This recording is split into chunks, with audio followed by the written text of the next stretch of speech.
शेतकरी मित्रांनो नमस्कार. आज सुद्धा 2006 मध्ये जी पूर परिस्थिती झाली तशी परिस्थिती होण्याची एक वेळ आलेली आहे. कारण की 2006 मध्ये ज्याप्रमाणे आपल्या नदीला गोदावरी नदीला पूर अवस्था झाली तशीच आता पूर अवस्था झालेली आहे. कारण की पैठण नगरीमधनं जायकवाडी धरणामधनं 2.5 लाख क्युसेस पेक्षाही जास्त पाण्याचा विसर्ग खाली चालू आहे आणि ते पाण्याचा विसर्ग वाढून तो 3 लाख त्याच्यापेक्षाही अधिक होण्याची शक्यता आहे. कारण की वरच्या साईडने आवक खूप प्रमाणात आहे.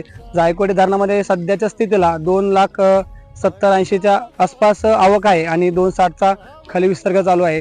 तर सर्व गावकऱ्यांना जे जायकवाडी धरणाचे लगत जे गाव असतील त्या सर्व गावांना सध्या दौंडी देण्यात आलेली आहे. सतर्कतेचा इशारा देण्यात आलेला आहे की जे नदीकाठचे लोक आहेत त्यांनी सध्या सतर्क राहावं, सावध राहावं, कारण की पाण्याची पातळी वाढून कधी पूरावस्था येण्याची शक्यता आहे.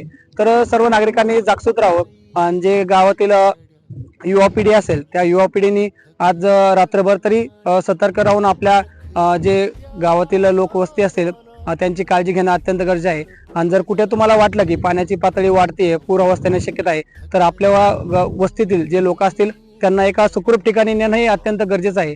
तर मी सर्व नागरिकांना पैठण नगरीच्या म्हणजे ज्या जायकवाडी लगत जे धरणाच्या लगत जे शेतकरी राहतात, जी लोकवस्ती आहे त्या लोकवस्तीवाल्या सर्व लोकांना मी एक कळकळीची विनंती करतो की तुम्ही आज रात्रभर एक जागृत राहा आणि पूरपरिस्थिती जर आली तर आपल्याला दुसरीकडे स्थलांतर करणं ही गरजेचं पडेल.